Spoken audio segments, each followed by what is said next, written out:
አሁን ደግሞ ፒያሳ ሳይት ላይ የምንገኘው ሪያሊቲ ሪል ስቴት በአይነቱ ለየት ያለና ከ30 ካሬ የካሬ አማራጭ ያለው ፓላስ ቪው የሚባል ፕሮጀክት ላይ ነው።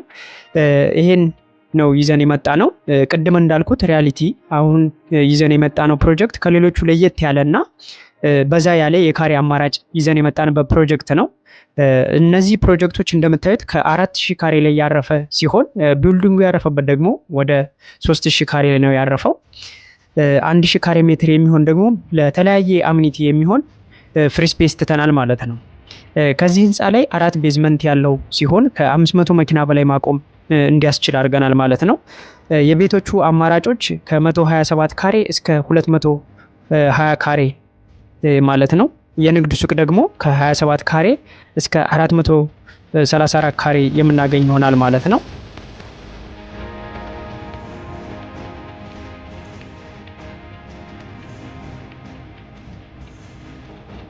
የፒያሳን ገጽታ ከፍ የሚያደርግና ለአድዋ 00 እንዲሁም ደግሞ ለፍሬንድሺፕ ፓርክ በጣም ቅርብ የሆነ ፕሮጀክት ነው ማለት ነው። ይሄንን ይመስላል እንግዲህ ፕሮጀክታችን ማለት ነው።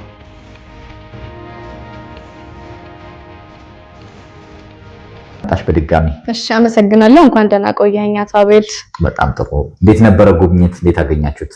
በጣም ቆንጆ የሚባል ቆይታ ነበረ የነበረኝ።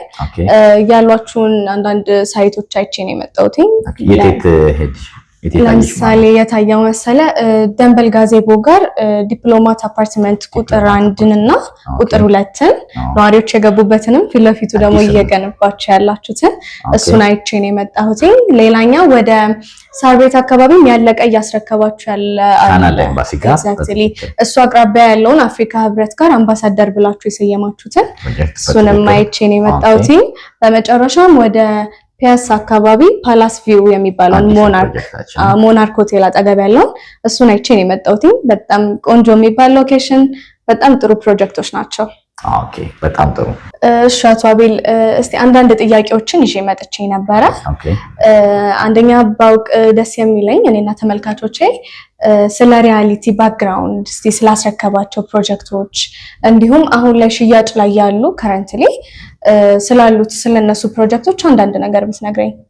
በጣም ጥሩ። እንግዲህ ሪያሊቲ ቀደም ሲል የሚታወቀው የኮንስትራክሽን ካምፓኒ ነው። ሪያሊቲ ሼር ካምፓኒ ይባላል። በውስጡ ብዙ ሲስተር ካምፓኒዎች አሉት። ኮንስትራክሽን ላይ ነበር በደንብ የሚታወቀው። የብዙ ድርጅቶችን ግንባታ የሚሰራ አንደኛ ኮንትራክተር ነበረ። ላለፉት 10 ዓመታት ውስጥ ግን ሙሉ ለሙሉ ወደ ሪል ስቴት ገብቷል። የራሱን የሪል ስቴቶችን ብቻ ነው የሚገነባው። የሚታወቀውም ደግሞ በጣም ኳሊቲ ያላቸውን ሌክዠሪ አፓርትመንቶችን መሃል ከተማ ላይ ገንብቶ በማስረከብ ነው የሚታወቀው። በዚህ 10 ዓመት ውስጥ እስካሁን 9 ፕሮጀክቶችን ዴሊቨር አድርገናል። አሁን በአንቺ በመጣሽበት እናንተ በመጣችሁበት ወቅት ዲፕሎማት ቁጥር 1ን አስረክበን ነዋሪ ገብተዋል። ሳር ቤት ካናዳ ኤምባሲን ደግሞ በማስረከብ ላይ እንገኛለን። ምናልባት ለአብነት በፊት ካስረከብችናቸው ውስጥ ከሚታወቁት ውስጥ አንዱ መንገድ ቦሌ ጃፓን ሲቲ ቪው የሚባል አፓርትመንት ነበረን። በጣም ቆንጆ አፓርታማ ነው። ሎኬሽኑም ጥሩ የሚባል ቦታ ላይ ነው። እዛ ላይም ለነዋሪዎቹ እንደዚሁ በ1 ዓመት ከ8 ወር ውስጥ ገንብተን አጠናቀን አሁን ሞቅ ያለ ኑሮ እየኖሩበት ነው ማለት ይቻላል። ሌላኛው ለምሳሌ በአብነት ማነሳው ሳር ቤት አለን። እንዲሁም ደግሞ ቦሌ አትላስ ላይ በብዙ ደንበኞቻችን ተወዳጅ ፕሮጀክት ነበረ። ቦሌ አትላስ ከደሳለኝ ሆቴል ፊት ለፊት ሪያሊቲ ያስረከበው ነው። በጣም አነስ ያለች በፍሎር 3 ቤት ብቻ የያዘ ኦልሞስት 30 አባወራ ብቻ የያዘ ቅንጡ አፓርትመንት፣ እሱንም ለነዋሪዎች እንደዚሁ ገንብተን አስረክበናል። እሱ ቤት ባይ ዘ ወይ በጣም ሬንታል ቫልዩ ትልቅ ሪተርን ደንበኞች እያገኙበት ያለው ነው። በማከራየት ጥሩ ገቢ እየተገኘበት ያለ አፓርትመንት ነው። ይሄ አሁን ያለንበት ቢልዲንግ ራሱ ሪያሊቲ ፕላዛ ይባላል። ይሄ ደግሞ ሞል ነው። ሙሉ ለሙሉ ሱቆችና ኦፊሶችን ያሉት። እኛም ቢሮአችን እዚህ አድርገናል ቦሌ ብራስ ላይ። ሌላኛው ደግሞ ገንብተን ካስረከብ ነው ለአብነት የሚሆን ፕሮጀክቶች ነው። ሪያሊቲ 9 ፕሮጀክቶችን አስረክቧል ማለት ነው። ምናልባት ሁለተኛው ጥያቄዎች ላይ መጣ። አሁን ከረንትሊ ለሽያጭ ያሉን ፕሮጀክቶች አብዛኛው አንቺ የጎበኘሻቸው ናቸው። ሁሉም መሃል ከተማ ፕራይም ሎኬሽን ላይ ነው ያሉት። ሳር ቤት፣ ቦሌ እና ፒያሳ ነው ያለነው ማለት ነው።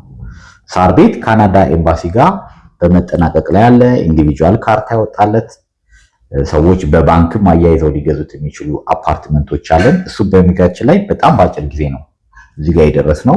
ቀደም ሲል ግንባታ ላይ በቁፋሮ ላይ የሚያውቁ ሰዎች አሉ። ባይናው ገና 1 ዓመት ከ5 ወር ነው ዴሊቨሪ እያደረግን ነው ማለት ነው። በሴሚ ፊኒሽ እያስረከብን ነው። በፉል ፊኒሽም አማራጭ አለው። ሪያሊቲ በደንብ የሚታወቀው ፕሮጀክቶችን በመድገም ነው። በጣም አንድ ፕሮጀክት ሰክሰስፉሊ ከጨረስነው በኋላ ያንን ፕሮጀክት በተመሳሳይ ሎኬሽን በተሻለ ዲዛይን እንደግማለን ማለት ነው።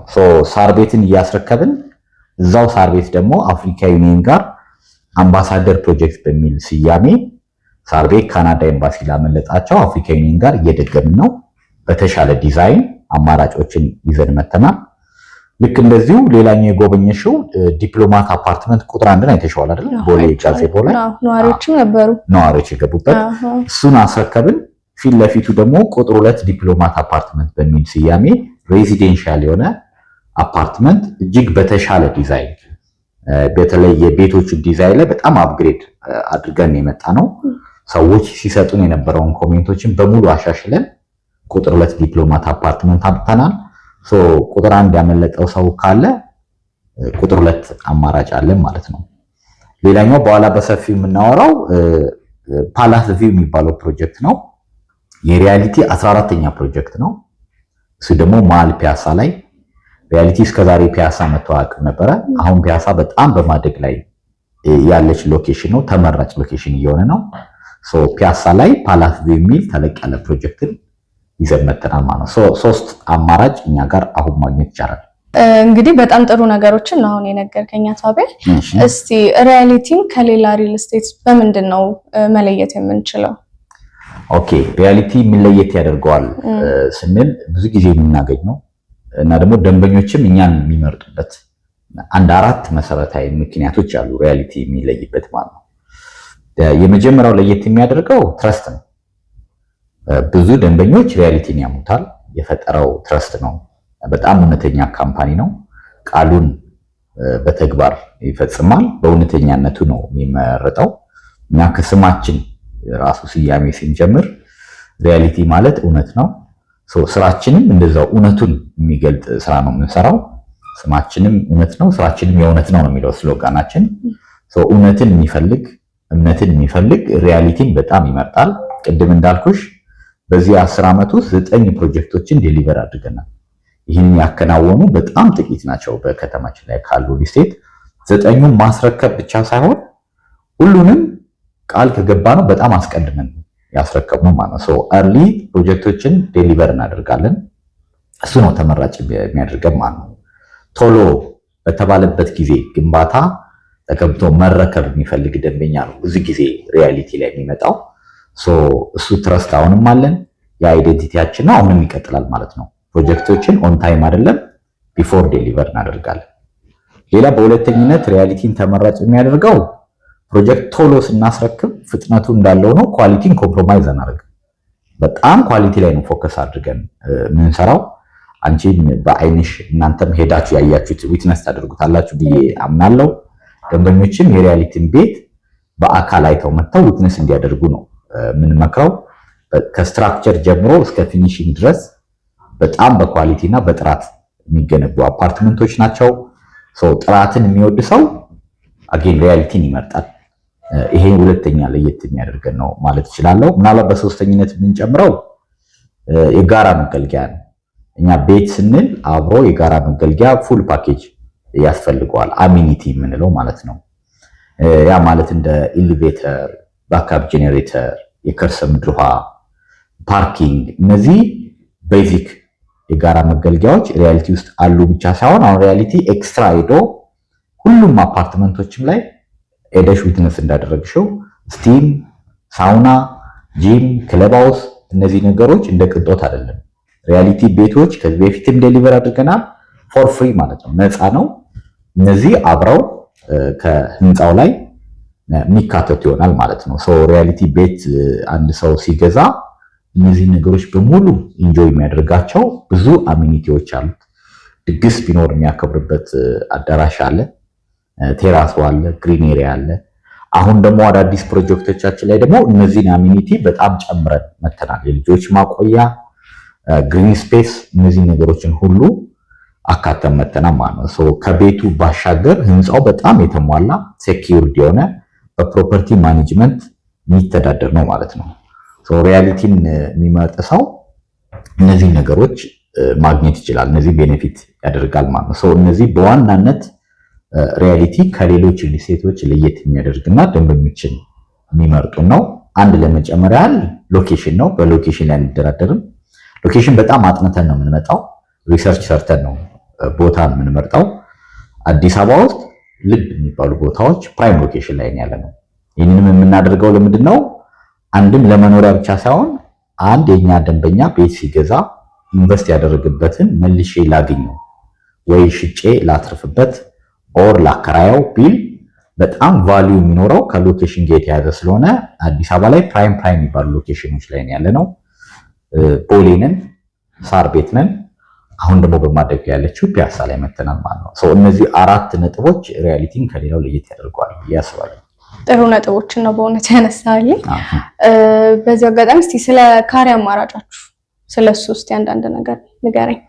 የካሬ አማራጮችን ካነሳን ሳር ቤት አፍሪካ ዩኒየን ያለው አምባሳደር ፕሮጀክት ላይ ባለ 2 እና ባለ 3 መኝታ አማራጭ አለን። ከ110 ካሬ ስፋት ጀምሮ እስከ 215 ካሬ ሰፊ ካሬ አማራጭ ድረስ አለን።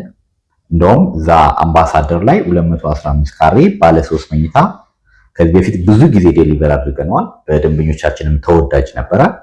እሱም ቤት በጣም አፕግሬድ በሆነ የቤት ዲዛይን እያንዳንዱ ሩም ባልከኒ እንዲኖረው እያንዳንዱ ሩም ናቹራል ቬንቲሌሽን ያለው እሱን አማራጭ ይዘን መተናል።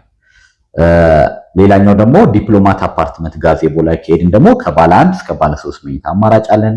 በተመሳሳይ ፒያሳ ላይ የምንመጣ ከሆነ ደግሞ በጣም መልቲፕል ሳይዝ ሁሉንም ኦዲየንስ ሊያካትት የሚችል አማራጮችን ይዘን መተናል።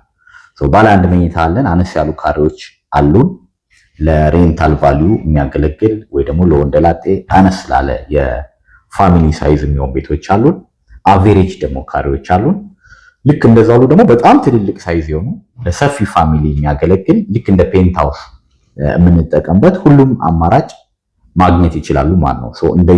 እንደየሰው አቅም ከትንንሽ ካሬ እስከ ትልልቅ ካሬ አማራጮችን ማግኘት ይችላሉ ማለት ነው። እሺ፣ በጣም ጥሩ የካሬ አማራጮችን አሁን የነገርከኝ።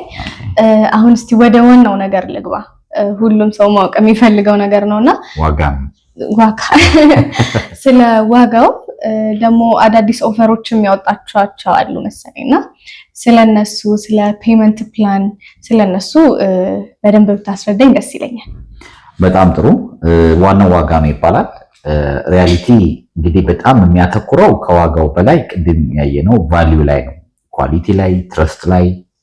ከኛ ቤት የሚገዛ ሰው እረከበዋለሁ የሚል ምንም አይነት ስጋት አይኖርበትም። እሱን ነው ሙሉ ኮንፊርሜሽን የምንሰጠው። የምንሸጣቸው አፓርትመንቶች በሙሉ ህጋዊ ዶክመንቶቹ የተሟሉ ናቸው።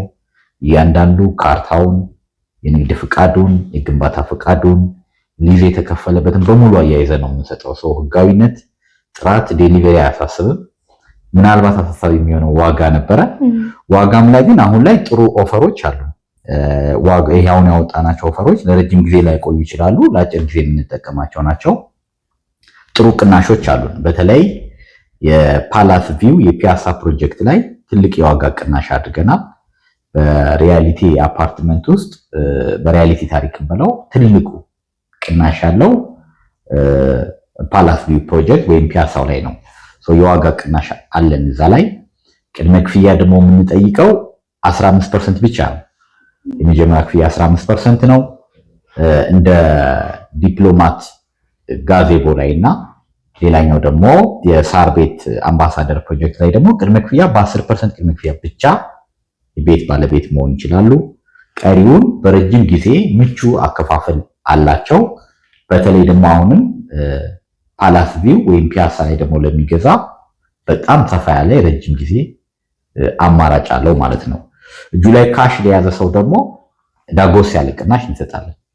በተለይ ደግሞ 100% ለሚከፍሉ ሰዎች ከዋጋ ላይ የ30% ቅናሽ ይወርዳል። ያ ማለት ኦልሞስት የቤቱ ሩብ ዋጋ ይቀንሳል ማለት ነው። በ10% እና በ15 ቅድመ ክፍያ ብቻ ብሎኩን ፍሎሩን መጥቶ እነዚህ ዶክመንቶች ተረክቦ የቤት ቤት መሆን ይችላል።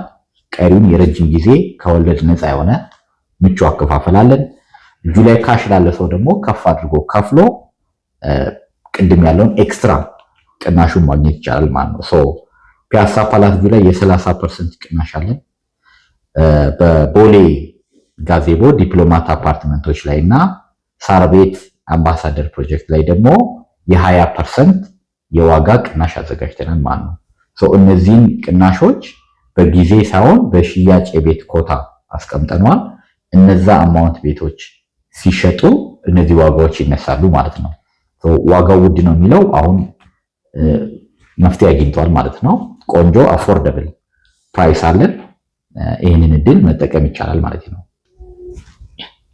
በጣም ጥሩ መግለጫ ነው የሰጠኸኝ። ኦፈሩንም ለመጠቀም የሚፈልግ ሰው ካለ የውጭ ዲያስፖራ የምንላቸው አካላቶችን እናንተን በምንድን ነው ማግኘት የሚችሉት? እናንተን በዚህ አጋጣሚ መጨረሻ ማስተላለፍ የምትፈልገው መልእክት ካለ በዛው ንገር። እሺ፣ በጣም ጥሩ። እኛም ማግኘት ለሚፈልጉ ደንበኞች በዚህ በእናንተ ስክሪን ላይ ስልካችን እናስቀምጣለን። በዛ ስልክ ቁጥር ሪያሊቲ ሪል ስቴት ብለው ቢደውሉልን አንደኛ በቂ መረጃ ማግኘት ይችላሉ። በውጭ ያሉ አካላቶች መምጣት ካልቻሉ ካሉበት ሆነው ስለ ፕሮጀክቱ ዝርዝር መረጃ በቪዲዮ የታገዘ ማግኘት ይችላሉ። እዛው ባሉበት ቤት የሚገዙበትንም አሰራር አለን። በዲኤችኤል በኢሜይል መጨረስ ይቻላል። ካልሆነ ደግሞ አገር ቤት ባለ ተወካያቸውን መጨረስ ይችላሉ። ባለው ስልክ ቁጥር ቢደውሉልን በቂ መረጃ እንሰጣቸዋለን ማለት ነው። በመጨረሻ ብዙ የምለው ነገር የለኝም። እንግዲህ ይሄንን ኦፈር ለአጭር ጊዜ ነው ያዘጋጀነውና ዋጋ የሚለው የነበረው ጥያቄ አሁን በደንብ ሶሉሽን ስላገኘ ቶሎ ይሄንን ቢጠቀሙበት እመርጣለሁ። ከዛ ባለፈ ከሪያሊቲ እውነትን ያገኛሉ። በጣም የሚኮሩበትን አፓርትመንት ያገኛሉ። ምንም አይነት ስጋት አይኖርባቸውም። ከሪያሊቲ ጋር ቤተሰብ ይሁኑ ማለት ነው የምፈልገው። እሺ አቶ አቤል በጣም አመሰግናለሁ። ጥሩ ጊዜ ነበረ። መልካም። እሺ ቴንክ ዩ